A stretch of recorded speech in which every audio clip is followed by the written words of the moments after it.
Welcome. आज हम बात करेंगे जनरल ज़िया उल हक की। ये पाकिस्तान के छठे प्रेसिडेंट थे, छठे चीफ मार्शल एडमिनिस्ट्रेटर थे और दूसरे चीफ ऑफ आर्मी स्टाफ थे। ये 1924 में पैदा हुए और 1988 में एक हवाई हादसे में इनकी जान गई। तो आज हम इसका इंट्रोडक्शन देखेंगे, इनका मार्शल लॉ देखेंगे, एज आ चीफ मार्शल एडमिनिस्ट्रेटर इन्होंने क्या काम किए इसको देखेंगे। फिर कैसे ये प्रेसिडेंट ऑफ पाकिस्तान बने और क्या काम किए, इनकी मजलिस शूरा का क़याम, 1984 का रेफरेंडम और 1985 के इलेक्शन।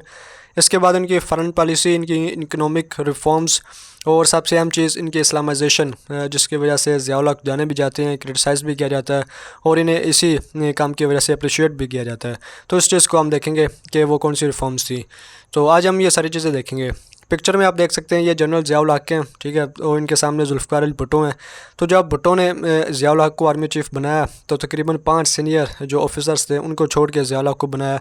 और इसकी वजह यह थी कि इनका मानना था कि ये एक शरीफ आदमी है, पॉलिटिक्स में इंटरवेन नहीं करेगा और जितना जूनियर होगा वो उतना ज़्यादा लॉयल होगा, उतना ज़्यादा ओबे करेगा। लेकिन बाद में ज़िया उल हक ने क्या किया, ख़ास तौर पर भुट्टो के साथ, ये आप भी जानते हो और मैं भी जानता हूँ। तो आइए इसको शुरू करते हैं। तो सबसे पहले हम इसका इंट्रोडक्शन देखते हैं। तो ज़िया उल हक पंजाब की एक रिलीजियस फैमिली में पैदा हुए। इसके अलावा यूनिवर्सिटी ऑफ दिल्ली से इन्होंने बीए की डिग्री हासिल की और अपनी यूनिवर्सिटी में इन्होंने टॉप किया।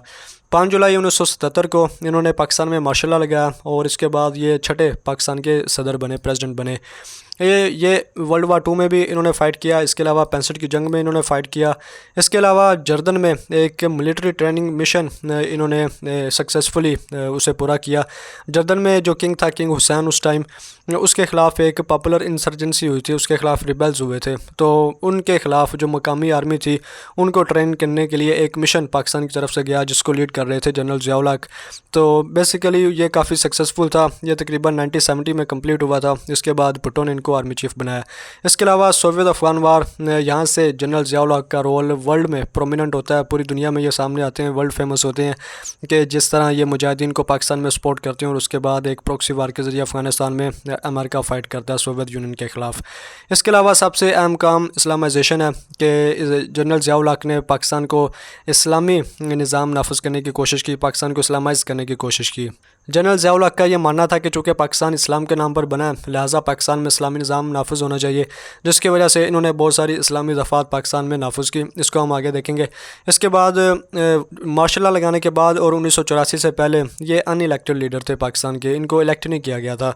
लेकिन 1984 में इन्होंने पाकिस्तान में रेफरेंडम करवाया और उसके बाद ये इलेक्टेड रिप्रेजेंटेटिव हो गए, अवामी नुमाइंदे बन गए। अवाम ने रेफरेंडम के ज़रिए इनको अपना सदर चुना।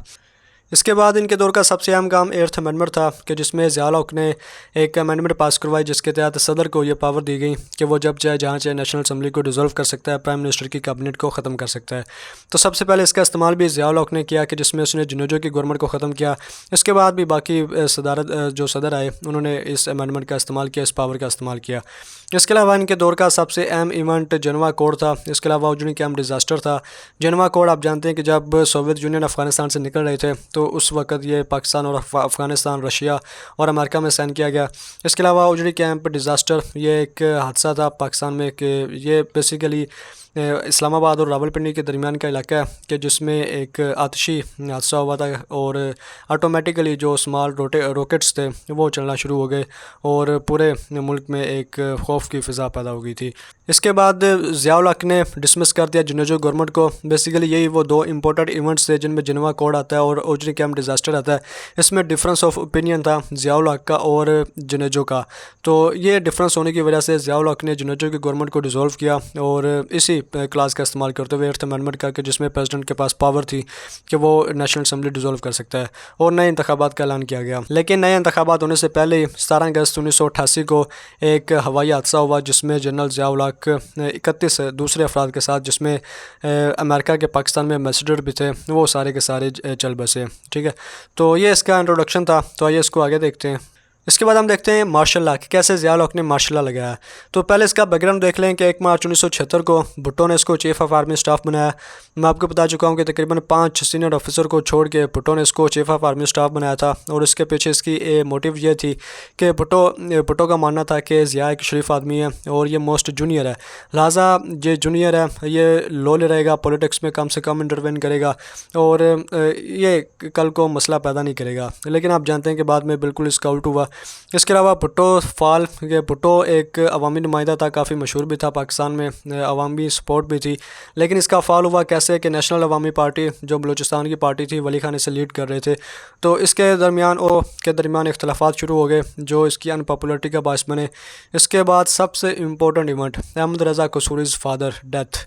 अहमद रज़ा कसूरी और भुट्टो के दरमियान कुछ इख्तलाफात थे, लेकिन बाद में क्या हुआ कि अहमद रज़ा कसूरी को बेसिकली असैसिनेट करने की कोशिश की गई, जिसमें मारा गया अहमद रज़ा कसूरी का फादर। तो बाद में भुट्टो पर यह इल्ज़ाम आया कि इस मर्डर को भुट्टो ने ऑथराइज़ किया था, और इसी की पादाश में इसको बाद में गिरफ़्तार किया गया और सज़ाए मौत दी गई। इसके बाद 1977 के इलेक्शन आते हैं जो भुट्टो ने वोन किए, लेकिन इसके जो अगेंस्ट जो पाकिस्तान नेशनल अलायंस था उसने ये इल्ज़ाम लगाया कि यह धांधली की गई है, लिहाजा भुट्टो की ये हुकूमत लेजिटिमेट नहीं है। ठीक है, उसके बाद भुट्टो ने एक एग्रीमेंट भी साइन किया अपोजिशन के साथ कि जिसमें दोबारा से नए इलेक्शन करवाने का वादा किया गया, लेकिन ये अभी अनाउंस नहीं किया था कि भुट्टो ने 5 जुलाई 1977 को मुल्क में मार्शल लॉ लगा दिया।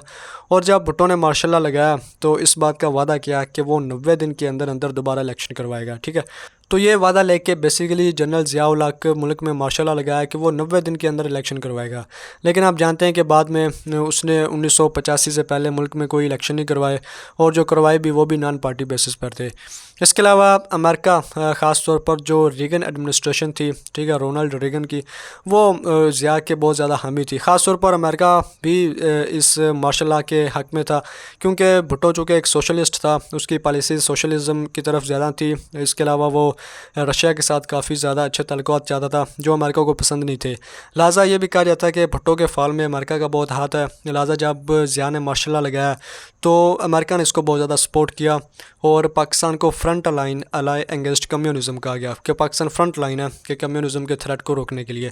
आप देख चुके हैं कि 9/11 के बाद भी पाकिस्तान को फ्रंट लाइन कहा गया अगेंस्ट टेररिज्म, तो इस वक्त भी पाकिस्तान फ्रंट लाइन था अगेंस्ट कम्युनिज़म।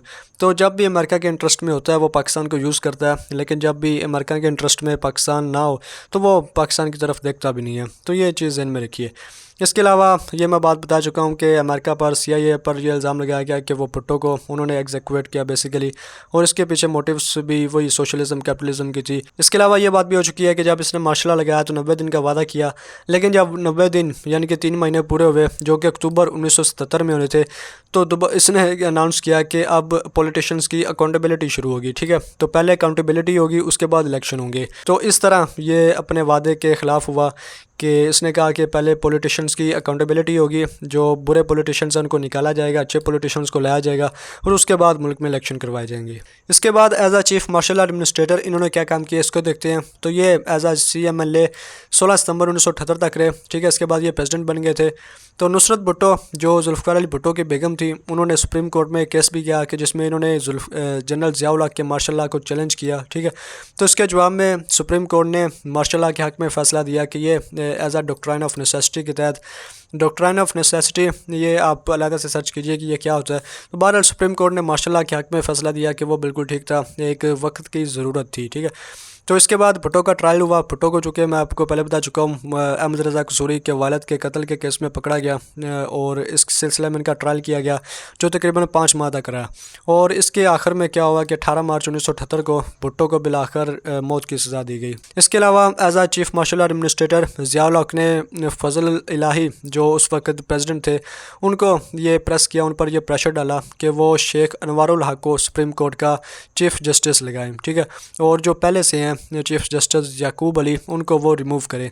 इसकी क्या वजह थी? इसकी वजह यही थी कि चूँकि उस वक्त भुट्टो का ट्रायल चल रहा था, तो चीफ जस्टिस याकूब अली जो थे वो इंसाफ पसंद थे। उन्होंने पटिशन जो थी जो नुसरत भुट्टो ने दायर की थी उसको दोबारा से सुनने का उसको एक्सेप्ट किया था कि वो दोबारा से उस पटिशन को सुनेंगे, दोबारा से भुट्टो का केस सुनेंगे। लिहाजा ज़ियाउल हक को ख़तरा हुआ कि ये में भी भुट्टो इसमें छूट सकता है, इसमें बच सकता है। लिहाजा उसने अपना बंदा शेख अनवारुल हक उसको चीफ जस्टिस ऑफ पाकिस्तान लगाया, और इस सिलसिले में उसने जो उस वक्त प्रेसिडेंट था, सदर था फजल इलाही, उसको प्रेस किया। इसके अलावा मौलवी मुश्ताक अहमद ये भी पहले लाहौर हाई कोर्ट के जज नहीं थे, लेकिन ये ज़ियाउल हक ने इनको भी ज़बरदस्ती मौलवी मुश्ताक अहमद को लाहौर हाई कोर्ट का जज लगाया, और बाद में इन्हीं के बेंच की निगरानी में जुल्फ़िकार अली भुट्टो को सज़ाए मौत की सज़ा दी गई लाहौर हाई कोर्ट में। इसके बाद दोबारा पटिशन जब दायर की गई सुप्रीम कोर्ट में, तो उन्होंने लाहौर हाई कोर्ट के फ़ैसले को अपहेल किया और इसी तरह भुट्टो को सज़ा मिली। इसके बाद आता है as a president of Pakistan इन्होंने क्या काम किया।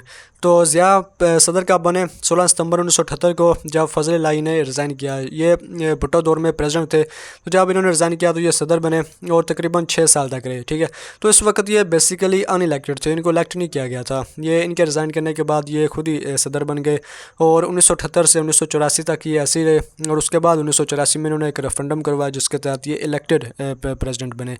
तो इन्होंने प्रेसिडेंशियल फॉर्म ऑफ सिस्टम को प्रेफर किया। इसके बाद इनकी जो गवर्नमेंट थी वो टेक्नोक्रेसी थी, जो टेक्नोक्रेट्स थे उनको गवर्नमेंट की जो अहम जिम्मेदारियाँ थी वो दी गई। इसके अलावा 1981 में इन्होंने मजलिस शूरा का क़याम अमल में लाया। मजलिस शूरा आप जानते हैं कि एक इस्लामी कंसेप्ट है कि जिसके तहत मुशावरत के ज़रिए मामलात को, रियासत के मामलात को चलाया जाता है। तो चूँकि ये मजहबी सोच रखने वाले थे, लिहाजा इन्होंने मजलिस शूरा का क़याम अमल में लाया जो अनइलेक्टेड थी बेसिकली, और प्रेसिडेंट इसके मेंबर्स को नॉमिनेट करता था। तो ये कंसल्टेटिव असम्बली थी, मैं बता चुका हूँ, मुशावरती काउंसिल थी। इसमें टोटल 350 मेंबर थे जो नॉमिनेटेड थे बाय प्रेसिडेंट। ठीक है, प्रेसिडेंट किसी को भी मजलिस शूरा में नॉमिनेट कर सकता है। अब इसमें क्या था कि most of them were intellectuals, scholars, उलेमा, जर्नलिस्ट्स, अक्सरियत आप कह लें कि उलेमा की थी। इसके अलावा जर्नलिस्ट, इकोनॉमिस्ट और प्रोफेशनल्स थे, मुख्तलिफ फील्ड्स से, मुख्तलिफ जगह की। तो ये सारे बेसिकली टेक्नोक्रेसी, जैसे मैं आपको पहले बता चुका हूँ, टेक्नोक्रेट्स थे, प्रोफेशनल्स थे, ये सारी चीज़ें ज़िया उल हक ने इकट्ठी करके एक मजलिस शूरा बनाई कि जिसमें कंसल्ट किया जाता, मशवरा किया जाता। बेसिकली अगर बाय प्रिंसिपल देखें तो ज़िया उल हक बेसिकली कम ही इनसे कंसल्ट करता, और ये जो मजलिस शूरा थी ये ज़िया उल हक के फ़ैसलों को ऑथराइज़ करने के लिए थी, उनको मानने के लिए थी, उनको लीगली पूरा करने के लिए थी। इसके अलावा Zia regime reflected the idea of military bureaucratic technocracy कि चूँकि ये सारे इंटेलेक्चुअल स्कॉलर्स, उलेमा, इनमें अक्सरियत मिलिट्री वाले थे, और चूँकि उस वक्त पूरे मुल्क में जितने भी गवर्नर थे वो सारे मिलिट्री थे। इसके अलावा इसमें भी अक्सरियत उलेमा थे, इसके अलावा मिलिट्री थे। तो ये सारा मिलिट्री ब्यूरोक्रेसी, टेक्नोक्रेसी, इस सारे को मिला के मिलिट्री ब्यूरोक्रेटिक टेक्नोक्रेसी एक टर्म बनती है, MBT जिसे आप कह लें। तो ये ज़िया का रिजम इस बात को रिफ्लेक्ट करता है। इसके बाद 1984 का रेफरेंडम और 1985 के इलेक्शन आते हैं। तो 19 दिसंबर 1984 को ज़िया ने एक रेफरेंडम करवाया। इससे पहले ये अनइलेक्टेड थे, 6 साल तक ये ऐसे ही चलते रहे। लिहाजा 1984 में इन्होंने एक रेफरेंडम करवाया। इसमें 95% लोगों ने इसको वोट दिया, इसके हक़ में वोट दिया। बेसिकली जो सवाल पूछा गया था रेफरेंडम में वो कुछ इस तरह का था कि क्या आप चाहते हैं कि मुल्क में इस्लामी निज़ाम नाफिज हो, तो आप ज़िया उल हक को वोट दें। तो vote against Zia means vote against Islam. ठीक है, तो इस बात से ज़ाहिर है कि किस तरह का सवाल पूछा गया था। तो ज़ाहिर बात है कि पाकिस्तान में 97% 98% लोग मुसलमान हैं, तो कोई भी ये नहीं चाहेगा, ख़ास तौर पर लोग जज्बाती हो जाते हैं मज़हब के मामले में, तो कौन नहीं चाहेगा कि पाकिस्तान में इस्लामी निज़ाम नाफिज ना हो। लिहाजा इस तरह से ज़िया उल हक ने लोगों के वोट हासिल किए। तो 1985 में इलेक्शन करवाने से पहले इन्होंने खुद 1984 में रेफरेंडम के ज़रिए ख़ुद को एक सदर मनवा लिया, खुद की पावर को, प्रेसिडेंशियल पावर को कंसोलिडेट कर लिया कंट्री पर। तो लिहाजा 1985 में इन्होंने नेशन वाइड इलेक्शन करवाए। ठीक है, जो नॉन पार्टी बेसिस पर थे कि कोई भी पार्टी इसमें पार्टिसिपेट नहीं कर सकती, सारे के सारे उम्मीदवार आज़ाद उम्मीदवार होंगे। तो जब ये इलेक्शन हुए तो इसके बाद जनरल ज़िया उल हक ने नॉमिनेट किया मोहम्मद ख़ान जुनेजो को। चूँकि इलेक्शन नॉन पार्टी बेसिस पर थे, लिहाजा ये बात तो तय नहीं थी कि किस पार्टी ने कितने वोट हासिल किए, कितनी सीट्स हासिल की। लिहाजा अब चूँकि सदर के पास पावर्स थी, लिहाजा उसने नॉमिनेट करना था प्राइम मिनिस्टर को। लिहाजा मोहम्मद ख़ान जुनेजो जो सिंध से थे, इनको प्राइम मिनिस्टर बनाया गया। ठीक है, इसके अलावा प्रमोटेड अल्ताफ़ हुसैन के बारे में आप जानते हैं कि ये MKM के लीडर थे और किस किस्म के हालात रहे थे कराची में और सिंध में, ये आप सभी जानते हैं। तो अल्ताफ़ हुसैन को बेसिकली प्रमोट किया था जनरल ज़िया उल हक ने जब ये इलेक्शन हुए थे। बेसिकली इन्होंने सिंध में इसको प्रमोट किया कि ये PPP के ख़िलाफ़ सिंध के अंदर रह के लड़े ताकि PPP उलझ जाए अल्ताफ़ हुसैन के साथ, इसकी MKM के साथ एक सूबे के अंदर ही, और नेशन वाइड जो इलेक्शन हो गए वहाँ पर वो अच्छी कारकर्दगी ना कर सके। तो इस चीज़ को मद्देनज़र रखते हुए इस माइंडसेट के साथ अल्ताफ़ हुसैन को प्रमोट किया गया था। तो बाद में इसने क्या किया पाकिस्तान में, कराची में ख़ास तौर पर, वो आप सभी जानते हैं। इसके बाद जो गवर्नमेंट बनी थी मोहम्मद ख़ान जुनेजो की कैबिनेट में, उसी को बाद में जनरल ज़िया उल हक ने डिज़ोल्व भी किया था, और जो 8th अमेंडमेंट पास करवाई गई थी जिसमें एक क्लास थी 50(2)B, जिसमें प्रेसिडेंट को ये पावर दी गई थी कि वो जब चाहे जहाँ चाहे नेशनल असम्बली को डिज़ोल्व कर सकता है। तो इसी पावर को इस्तेमाल करते हुए ज़िया उल हक ने मोहम्मद ख़ान जुनेजो की गवर्नमेंट को ख़त्म भी किया था। इसकी वजह भी मैं आपको बता चुका हूँ कि एक तो उजड़ी कैंप था और दूसरा जनवा कोड था। इसके अलावा 8th अमेंडमेंट मैं पहले भी बात कर चुका हूँ कि इसके ज़रिए प्राइम मिनिस्टर को आप डिसमिस कर सकते हैं, नेशनल असम्बली को डिसॉल्व कर सकते हैं, अपॉइंट प्रोविजनल गवर्नर्स नए गवर्नर कर सकते हैं, इसके अलावा नए चीफ ऑफ आर्मी स्टाफ कर सकते हैं। तो ये सारी की सारी पावर्स 8th अमेंडमेंट के ज़रिए प्रेसिडेंट के पास थी। इसके बाद आता है foreign and economic policy of Zia Haq. तो इसमें सबसे पहले आता है सोवियत अफगान वार। आप मेरी मुकम्मल तौर पर इस पर वीडियो देख सकते हैं। तो इसमें क्या हुआ कि सोवियत यूनियन ने अफगानिस्तान में इंटरवेन किया। वहाँ पर वो गवर्नमेंट चाहते थे जिसको वो बैक कर रहे हो या जो सोशलिस्ट हो, जो सोवियत यूनियन के साथ अच्छे ताल्लुकात जिसके हो। लिहाजा इसी चीज़ को मद्देनज़र रखते हुए सोवियत यूनियन ने अफगानिस्तान में इंटरवेन किया। लिहाजा उनके खिलाफ पॉपुलर इंसर्जेंसी हुई। जो रिबेल्स थे वो खड़े हुए सोवियत यूनियन के खिलाफ और उनके खिलाफ फाइट करना शुरू कर दिया। तो इस सिलसिले में अमेरिका ने इसको एक प्रॉक्सी वार के तौर पर यूज़ किया। चूँकि कोल्ड वार भी चल रही थी, लिहाजा अमेरिका ने पाकिस्तान को सपोर्ट किया, पाकिस्तान ने मुजाहिदीन को सपोर्ट किया और मुजाहिदीन अफगानिस्तान में जाके लड़े सोवियत यूनियन के ख़िलाफ़।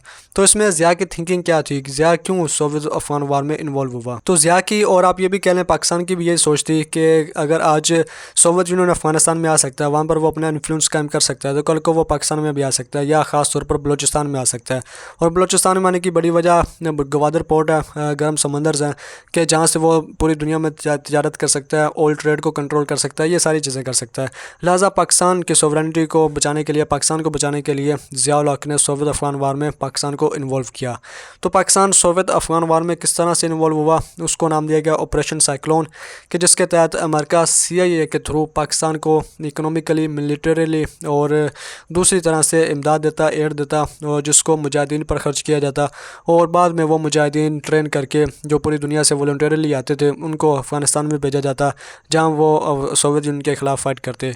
तो ये ऑपरेशन साइक्लोन के तहत पाकिस्तान को जो इमदाद मिल रही थी, पैसा मिल रहा था, वो $630 मिलियन पर ईयर था 1987। ठीक है, तो आप देख सकते हैं ये काफ़ी बड़ी अमाउंट थी और 1987 में ये तकरीबन 630 मिलियन पर ईयर के हिसाब से पाकिस्तान को मिल रहा था।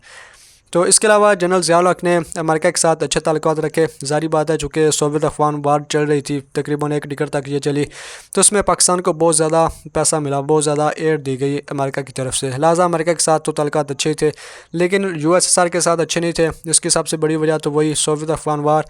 और इंडिया के साथ अच्छे नहीं थे, इसकी सबसे बड़ी वजह खालिस्तान थी, खालिस्तान मूवमेंट। आप इस पर लाजमी अलग से सर्च कीजिए कि इंडिया के अंदर जो खालिस्तान मूवमेंट चल रही है वो क्या है। तो बेसिकली जो सिख हैं इंडिया के अंदर, वो अपना अलग वतन चाहते हैं, अपना एक अलग मुल्क चाहते हैं, कि जिसके तहत वो इंडिया की जो गवर्नमेंट है उसके ख़िलाफ़ फ़ाइट कर रहे हैं, उसके ख़िलाफ़ एहतजाज कर रहे हैं। तो खालिस्तान मूवमेंट बेसिकली यही है कि जिसको बेसिकली ज़िया उल हक भी सपोर्ट कर रहा था पाकिस्तान के अंदर, कि जिसमें सिखों को सपोर्ट किया जा रहा था कि वो अलग मुल्क का मुतालबा करें इंडिया के अंदर। तो ये चीज़ इसमें आती है। इसके अलावा जनरल ज़िया उल हक के दौर में पाकिस्तान का जो एटमी प्रोग्राम था उसे मिलिटरलाइज़ किया गया। अब जारी बात है कि भुट्टो जो कि एक सिविलियन लीडर था, तो उस दौर में ये सिविलियंस के हाथ में था, बाद में मार्शल लॉ लगा तो उसने आर्मी के पास ही आना था। इसके अलावा न्यूट्रलाइज प्रेशर इंटरनेशनली, जो कि उस दौर में काफ़ी प्रेशर डाला जा रहा था उन कंट्रीज़ पर जो एटम बम को हासिल करना चाहते थे, लिहाजा पाकिस्तान पर भी प्रेशर डाला गया। तो ज़िया उल हक ने इस बात को काफ़ी हद तक इंटरनेशनली न्यूट्रलाइज़ किया, पाकिस्तान के एटमी प्रोग्राम को बराबर करार दिया गया कि जिस तरह इंडिया ने अपना एटमी मनसूबा बनाया, पाकिस्तान भी उसी तर्ज का एक मनसूबा बना रहा है कि जिसमें इसको अपनी एनर्जी के लिए अपनी ज़रूरत के मुताबिक इस्तेमाल किया जाएगा। ठीक है, तो ये बात इसमें आती है कि जब इंडिया ने अपना एटमी प्रोग्राम बनाया तो उस पर कोई प्रेशर नहीं डाला गया, लेकिन जब पाकिस्तान ने न्यूक्लियर पावर को हासिल करने की कोशिश की तो इस पर बहुत ज़्यादा प्रेशर डाला गया। बहरहाल ज़िया उल हक ने इस बात को न्यूट्रलाइज़ कर लिया था काफ़ी हद तक। इसके अलावा न्यूक्लियर प्रोलिफरेशन की गई कि जिसमें ईरान को, नॉर्थ कोरिया को और चाइना को एटमी प्रोग्राम के मुतालिक इन्फॉर्मेशन दी गई। चाइना को यूरेनियम भी दिया गया था बाद में। बहरहाल इसका मकसद ये था कि इंटरनेशनल जो अटेंशन है वो डाइवर्ट हो, ईरान की तरफ हो, नॉर्थ कोरिया की तरफ हो, चाइना की तरफ हो, कि जिसके तहत बाद में पाकिस्तान अपने न्यूक्लियर प्रोग्राम की तरफ तवज्जो दे सके। इसके अलावा जो रीगन एडमिनिस्ट्रेशन थी उस दौर में पाकिस्तान को जो एड थी वो तकरीबन 1 बिलियन तक पहुंच चुकी थी। ठीक है, तो चूँकि सोवियत अफगान वार थी तो उसी के ज़मर में ये सारी एड आती है। इसके अलावा इकोनॉमिक पॉलिसी जो थी जनरल ज़िया उल हक की, उसको रन कर रहे थे टेक्नोक्रेट्स। ठीक है, ये बात मैं पहले भी कर चुका हूँ। इसके अलावा भुट्टो की जो पॉलिसीज़ थी वो सोशलिस्ट थी, स्टेट सेंटर्ड थी, लेकिन ज़िया उल हक ने इसको रिवर्स किया और प्राइवेटाइजेशन का प्रोसेस जनरल ज़िया उल हक के दौर में शुरू हुआ। तो इकोनॉमिक पॉलिसी काफ़ी लिबरल थी, काफ़ी प्राइवेटाइजेशन आ रही थी, जिसकी वजह से काफ़ी मतलब इनके दौर में तरक्की हुई। ज़िया उल हक के दौर में जो ग्रोथ रेट था वो 6.8% था और उस दौर में ये पूरी दुनिया में सबसे ज़्यादा ग्रोथ रेट था पाकिस्तान में। और पाकिस्तानी तारीख में सबसे सबसे ज़्यादा ग्रोथ रेट अयूब खान के बाद ज़िया उल हक के दौर का है। इसके बाद आता है interest free economic cycle. General Zia ul Haq ने इंटरेस्ट फ्री इकोनॉमिक साइकिल का आगाज़ किया कि जिसमें इंटरेस्ट फ्री लोन्स दिए जाते थे। इसके अलावा इनके दौर में सबसे ज़्यादा जो पैसा आया वो ओवरसीज़ वर्कर्स के ज़रिए आया जो बाहर के मुल्कों में काम करते थे। तकरीबन 3.2 billion US dollars per year सालाना के हिसाब से आते थे। तो ये तकरीबन 10% पाकिस्तान का जीडीपी था और 40% फ़ॉरेन एक्सचेंज जो अर्निंग थी पाकिस्तान की वो सिर्फ़ और सिर्फ इन्हीं ओवरसीज़ वर्कर्स की कमाई से होती थी। तो इनकी फ़ॉरेन पॉलिसी में बुनियादी चीज़ सोवियत अफ़गान वार आती है, इसी की वजह से ये पूरी दुनिया में मशहूर होते हैं और इसी जंग की वजह से इनको क्रिटिसाइज़ भी किया जाता है। और ये इनकी बेसिक फ़ॉरेन पॉलिसी थी कि जिसमें इन्होंने ऑपरेशन साइक्लोन के ज़रिए अमेरिका से पैसा लिया और बाद में मुजाहिदीन को ट्रेन किया और वो अफ़गानिस्तान में उन्होंने वार लड़ी। इसके बाद आता है इस्लामाइजेशन ऑफ ज़िया, और यही वो काम है जिसकी वजह से ज़िया उल हक पाकिस्तान में इनको बहुत ज़्यादा क्रिटिसाइज़ किया जाता है, इनको बहुत ज़्यादा अप्रिशिएट किया जाता है, जो इनको पसंद करते हैं और इनकी वजह से इन पर हर तरह की तनकीद होती है। तो आइए इसको देखते हैं ये क्या थी। जनरल ज़िया उल हक चूँकि मजहबी ज़हन के मालिक थे, मजहबी इनकी सोच थी, लिहाजा इनका मानना था कि पाकिस्तान चूँकि इस्लाम के नाम पर बना है, लिहाजा पाकिस्तान में जो निज़ाम होना चाहिए वो भी इस्लामी निज़ाम होना चाहिए। लिहाजा पाकिस्तान में इस्लामी निज़ाम को नाफिज करने के लिए इन्होंने जो जो काम किए आइए उसको देखते हैं। तो सबसे पहले इसमें आता है हुदूद ऑर्डिनेंस। हुदूद आप जानते हैं हद को बोलते हैं, लिमिट कह लें आप इंग्लिश में। तो ये 1979 में इन्होंने नाफिज किया। इसमें दो चीज़ें थी, एक चोरी थी और एक जिना था जिसे आप अडल्ट्री कह लें। तो चोरी में जो सिर्फ सादा चोरी करेगा, थेफ्ट करेगा, उसका दायां हाथ जो है वो काट दिया जाएगा, और जो रॉबरी करेगा, बड़ी डकैती करेगा, उसका दायां हाथ भी काटा जाएगा और बायां जो पाँव है वो भी उसका साथ में काट दिया जाएगा। इसके अलावा जिना के लिए जो अनमैरिड है, जो कुंवारा है, अगर वो जिना करेगा, अडल्ट्री करेगा तो उसको 100 कोड़े मारे जाएंगे, और अगर शादीशुदा आदमी जिना करेगा तो उसको पत्थर मारे जाएंगे यहाँ तक कि वो मर जाए। इसके बाद आता है प्रोहिबिशन ऑर्डर 1977। ये बेसिकली शराब के मतलब था कि पाकिस्तान में हर तरह की शराब को प्रोहिबिट किया गया, मना किया गया। इसके अलावा जो शराबी पकड़ा जाएगा उसको 6 माह के लिए कैद और 5000 जुर्माना। 5000 उस दौर में एक बहुत बड़ी अमाउंट थी। इसके अलावा उस पर 80 कोड़े मारे जाएंगे। ये बाद में बेसिकली इस चीज़ को ख़त्म करके ये चीज़ भी इसमें ऐड की गई कि साथ में 80 कोड़े उसे मारे जाएंगे। इसके अलावा जो गैर मुस्लिम थे, नॉन मुस्लिम थे, उन पर इस बात की कोई पाबंदी नहीं थी, ये सज़ाएँ नहीं थी, बल्कि अगर उनको ये कहा गया कि अगर उनके पास लाइसेंस है इस बात का तो वो शराब पी सकते हैं, कोई मसला नहीं है। इसके बाद आता है शरिया कोर्ट, जिसे आप काज़ी अदालतें भी कह लें, कि इसमें जो इस्लामी निज़ाम था उसको बेसिकली लाया गया कि 1978 में इसको कायम किया गया, शरीयत बेंच कायम किए गए, और जो जज थे, जो काजी थे, उनको ये कहा गया कि वो कुरान और सुन्नत के मुताबिक किसी भी जो फ़ैसला होगा, कोई भी केस आएगा, उसका फ़ैसला कुरान और सुन्नत के मुताबिक करेंगे। बाकी कोई चीज़ें, बाकी कोई आर्टिकल कॉन्स्टिट्यूशन उसको ज़हन में नहीं रखना, बल्कि कुरान को देखना है और सुन्नत को देखना है। इसके बाद शरीयत कोर्ट, जो शरीयत बेंच थे, ये 1980 में रिप्लेस्ड बाय फेडरल शरीयत कोर्ट, इसके ज़रिए इसको रिप्लेस कर दिया गया। इसके बाद ज़कात एंड उशर ऑर्डिनेंस आता है जो 20 जून 1980 को लागू किया गया। इसके मुताबिक पाकिस्तानी बैंकों में जितने बार पैसा जमा होगा उसमें से 2.5% काट लिया जाएगा ज़कात के तौर पर पहली रमज़ान को। तो बेसिकली ये अभी भी निज़ाम चल रहा है, आज भी 2019 में भी ये सिस्टम चल रहा है। लेकिन जब भी हम बैंक्स में अकाउंट बनवाने जाते हैं तो हमसे ये पहले पूछा जाता है कि क्या आप अपनी रकम ज़कात के लिए देना चाहते हैं या नहीं देना चाहते। तो जो कोई उस पर टिक करता है तो उसी की रकम बेसिकली काटी जाती है। अगर कोई टिक नहीं करता तो उसकी रकम 2.5% के हिसाब से नहीं काटी जाती। इसके अलावा इसको ट्रांसफ़र किया जाता था सेंट्रल ज़कात फ़ंड में। इसके बाद इसको प्रोविजनल ज़कात फ़ंड, नेशनल ज़कात फ़ंड और इसी तरह लोकल ज़कात फ़ंड, फर्दर ये मनी डिवाइड कर दी जाती जो बाद में गरीबों मस्किनों को दी जाती। इसके अलावा उशर का निज़ाम दिया गया। उशर किसको बोलते हैं कि इस्लाम में ये असला है कि जिसमें ज़रात में से बेसिकली जो 10% होगा, जितनी भी वहाँ से कमाई होगी उसमें से 10% निकाल के दे दिया जाएगा, 10% ऑफ एग्रीकल्चरल प्रोडक्शन। तो ज़कात और उशर का निज़ाम ये पाकिस्तान में लागू किया गया। इसके बाद रिबा, जिसको हम सूद बोलते हैं, इंटरेस्ट बोलते हैं, तो इसको ख़त्म किया गया और इंटरेस्ट फ्री इकोनॉमी पाकिस्तान में कायम की गई। और प्रॉफिट लॉस शेयरिंग इस बेस पे नए अकाउंट्स बनाए गए, नए खाते खोले गए कि जिसमें प्रॉफिट और लॉस बेस पे जो अगर आप पैसा जमा करवाते बैंक में तो जहाँ भी बैंक इन्वेस्ट करता है तो प्रॉफिट और लॉस बेस पे तो आपको बाद में उसका मुनाफा दिया जाएगा। तो बेसिकली ये भी एक इंटरेस्ट की दूसरी शक्ल थी आप कह लें। तो बहरहाल इसके अलावा लैंड रिफॉर्म्स इसकी आती हैं। ज़िया हक ने इसको प्रेफर नहीं किया और ज़िया का मानना था कि ट्रस्ट इन गॉड, खुदा पर यकीन रखें, खुदा पर भरोसा रखें, वही आपको रोटी देगा, कपड़ा देगा, मकान देगा। बेसिकली ये जुल्फ़िकार अली भुट्टो ने जो लैंड रिफॉर्म्स दी थी और उसका जो स्लोगन था को रोटी कपड़ा मकान, उसके जवाब में ये था कि रोटी कपड़ा मकान स्टेट नहीं देती, रियासत नहीं देती, पॉलिटिशियंस नहीं देते, बल्कि ये खुदा है जो इंसानों को, अपने बंदों को रोटी कपड़ा मकान देता है। लिहाजा खुदा पर भरोसा रखें, वो आपको ये सब कुछ देगा। इसके अलावा मदारस एक्सपेंशन है कि ज़िया के दौर में मदरसे जो थे वो बहुत ज़्यादा बड़े, तकरीबन 893 से 2801 यहाँ तक इनकी तादाद पहुँच गई ज़िया के दौर में, ठीक है। तो इसकी बुनियादी वजह वही सोवियत अफगान वार ही थी कि जिसमें जो मुजाहिदीन थे पूरी दुनिया से पाकिस्तान में आते, पाकिस्तान में इन्हें मजहबी तालीम दी जाती, उनको ट्रेन किया जाता और बाद में उनको भेजा जाता अफ़गानिस्तान जहाँ वो फ़ाइट करते थे। तो इसी दौर में चूँकि बहुत ज़्यादा तालिबान थे, इनको यहाँ पे पढ़ाया जाता। उसामा बिन लादेन, मुल्ला मोहम्मद उमर, ये सारे के सारे पाकिस्तान में ही बेसिकली पढ़े हैं, पाकिस्तानी मदारस में। इसके अलावा कल्चरल पॉलिसीज़, इन्होंने ये इंडियन गाने, इसके अलावा वेस्टर्न मूवीज़, इंडियन मूवीज़, ये सारा कुछ जो बाहर से था इसको ख़त्म किया, फाशी करार दिया गया। इसके अलावा जितनी भी डिस्कें थी इसको ख़त्म कर दिया गया।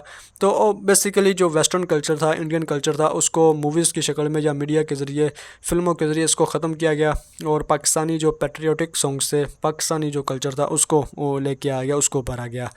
इसके अलावा रमज़ान ऑर्डिनेंस, जिसमें आप जानते हैं कि एहतराम माह रमज़ान ऑर्डिनेंस इसको भी कहा जाता है कि कोई भी अगर रमज़ान के महीने में खाता पकड़ा गया तो 500 उस पर जुर्माना होगा। इसके अलावा जेल भी 3 महीने।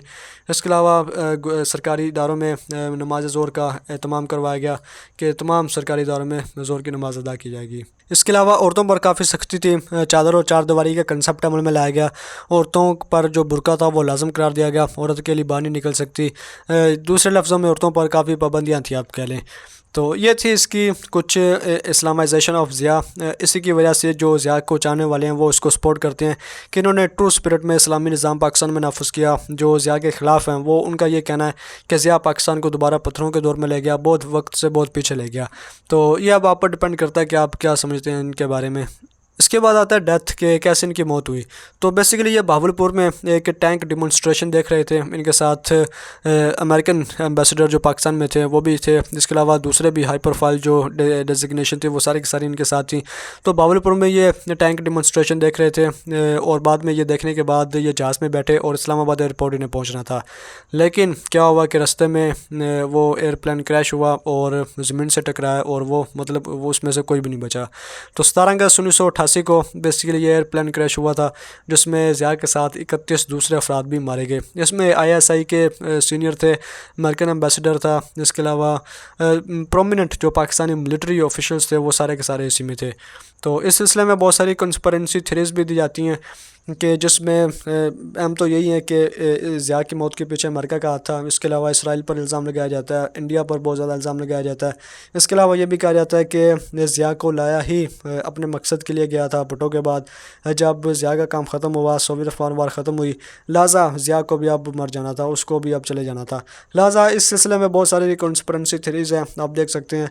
17 अगस्त 1988 को ज़िया चल बसे। इनका मज़ार इस्लामाबाद में फैसल मस्जिद में है, ठीक है।